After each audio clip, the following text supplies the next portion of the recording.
Yo, what's the deal, everybody? It's your man, KU, and I'm definitely in the building for the recap. Yo, so today, man, we touching on the fight, man.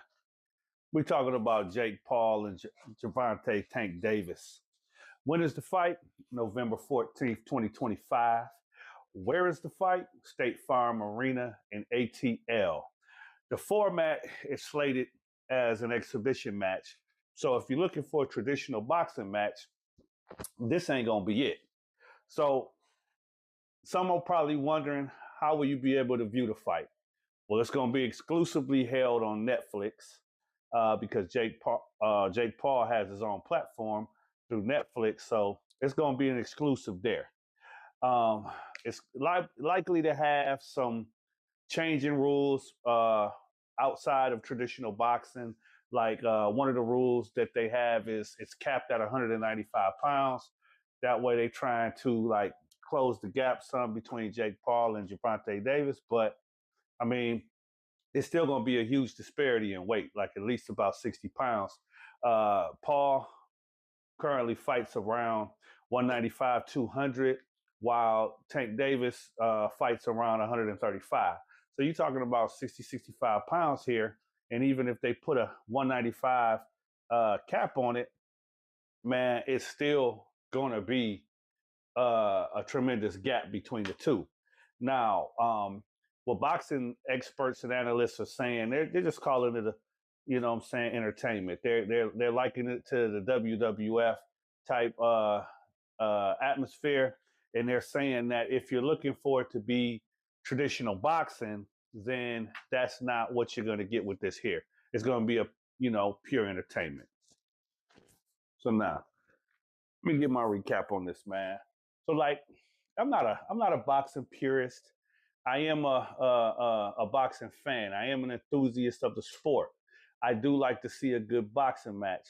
I'm a little bit older, so I come up on boxers, like the Tommy Hearn, Sugar Ray Leonard, Marvin Hagler, that era, and then it rolled into the Tyson era and things of that nature. So you know, when you talk about like the Muhammad Ali's, the Fraziers and all of that sort of thing, the George Foremans, I was a young fella.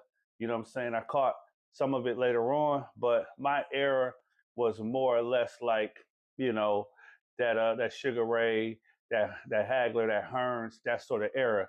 And them cats, man, they was boxing, man. They used to have wars. You know what I'm saying? They had wars. Nowadays boxing is so watered down, man. Like you get a couple boxing matches that live up to the hype, but for the most part, man, it's nothing. For the life of me, I don't understand why Gervonta Davis is not taking a rematch fight against Lamont Roach. I mean, is it because he almost lost that first fight? I mean, let's call a spade, man. At the end of the day, he got knocked down. He said he took a knee because he had Jerry juice in his head or something, man. I don't know what the fuck was going on. I just watched the fight and I seen the man get hit and drop down to a knee. The reasoning, maybe it was the punch, maybe it was Jerry Curl juice. I don't fucking know. But what I would have loved to see was a rematch. I would have liked to see a rematch of that fight to see who truly was the top competitor. Now, don't get me wrong. I understand the situation. I understand why Tank Davis would be taking this fight. It's purely monetary. It's purely entertainment. It's going to be a boxing spectacle. Will people tune into this? Yeah, because they ain't got much else to do. I mean, that's the world we live in. We live in a world that's captivated by chaos. I'm gonna use that word. I'm gonna say chaos. We live in a world that's captivated by chaos. If it's something negative, if it's something comical, if it's something that's not of the norm, we're gonna tune into it because that's just the society that we're in right now. So you take somebody, you insert somebody like Jake Paul, and here you have a person that's created a following for himself off of social media. He got into the boxing world. He's relatively fought nobody. I mean, we can't even count the Tyson fight. I mean, the age gap and disparity between the two was so vast that, again, this fight mirrors that. Yeah, I know what you're thinking. Well, Tank Davis ain't as old as Tyson. No, he's not. But look at the size advantage. Look at the size difference. Look at the weight advantage. I mean, come on, man.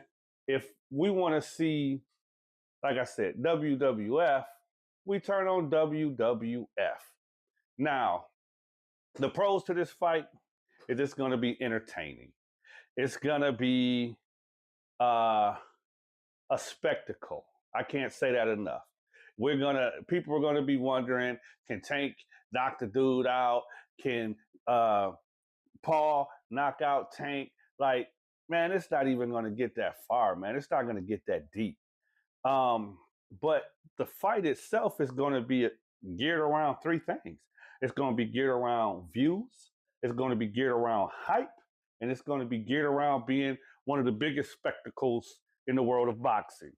So for those of you, if you're looking for a genuine boxing match, you're more than likely going to be highly disappointed. If you're looking for entertainment, if you're looking for something to do that night, something to watch that night, something that a lot of people are going to be tuned in, so you have something to talk about the next day at work by the water cooler, then this, my friends, might just be for you. But if you're a pure boxing enthusiast, don't look for it to be nothing short of mediocre, just like the Tyson and Jake Paul fight. But once again, I'm not going to sit here and tell nobody, not one single person, not to go get that bag. Talk to y'all later. It's the recap.